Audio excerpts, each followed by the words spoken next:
I'm doing this debate today on behalf of the member for Chesham and Amersham, who is, on whose behalf I speak. She, unfortunately, is isolating at the moment, so cannot be here. But it was with a great pleasure that I'm speaking on her behalf.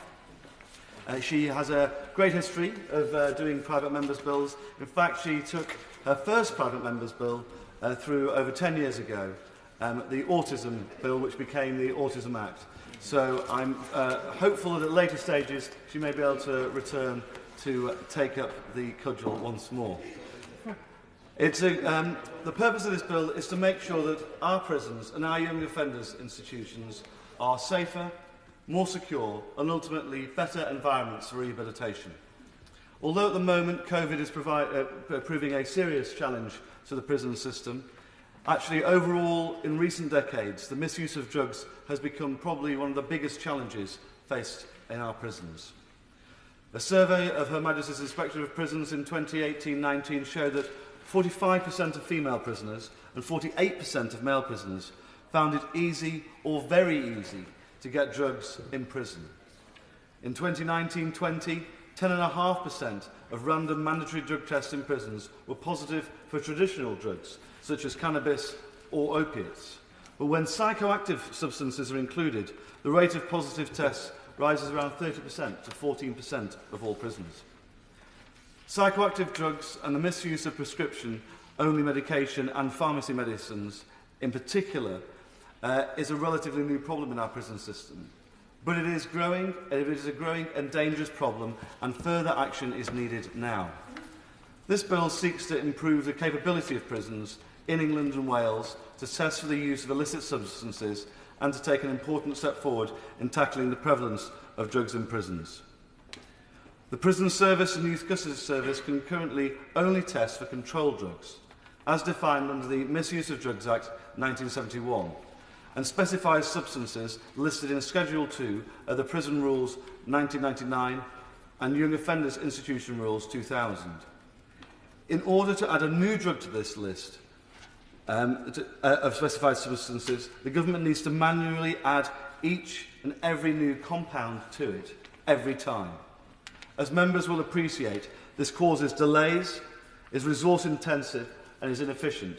And I'd like to pay tribute to the Honourable Member for Hitchin and Harpenden, who tried to introduce this bill in a previous session. As members will appreciate, this causes delays, is resource intensive and inefficient, and it is clear that the current process is not working. Despite the Prison Service and Youth Custody Service updating the lists at regular intervals, ill-intentioned drug manufacturers and chemical experts are able to quickly get around the law by producing modified variants of the drugs, meaning that prisoners and young offenders are no longer able to be tested for them and that their use goes undetected. And these are often made in regimes in other countries around the world without any of the safeguards that we have here. The scale of the problem with drugs in prisons is demonstrated by the data that we now see that's available. In the year to March 2020, there were almost 22,000 incidents of drug fines in prisons in England and Wales alone, the highest number of incidents over the past decade, with an astonishing 182 kilograms of illicit drugs recovered from prisons. Drug use drives increased violence. We've seen it in prisons over recent years. Debts are enforced, discharged or avoided through assaults on other prisoners. On our staff, one of whom I spoke to yesterday, the Prison Officers Association in County Durham, who said that this was a serious and growing problem. And also incidents of self-harm. And in that conversation I had yesterday, the prison officer I spoke to said that in particular, these psychoactive substances cause real problems for prisoners because they have no idea often what's in them or what to treat them. So they've had many suicide attempts from people on these drugs, very difficult to control, and prison officers putting their lives often on the line in order to look after prisoners. This bill is a response to this issue. It is straightforward and it is simple.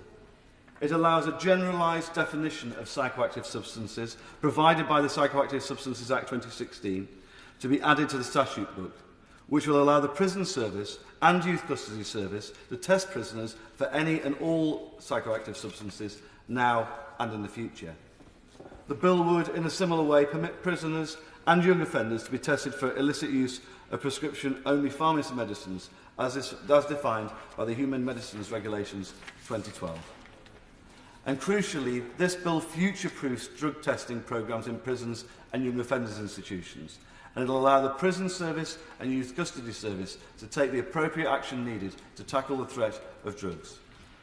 Whether that can be referring prisoners and young offenders into healthcare treatment programmes or pursuing sanctions against those involved in the distribution and use of drugs. This House has an opportunity to support these provisions that could see fewer prisoners and fewer young offenders leaving custody with drug dependency issues, and therefore, hopefully, a reduction in reoffending and safer communities for all of ours and our constituents. I hope the benefits I have laid out to the House are clear to see and will gain support from members on all sides. Yeah.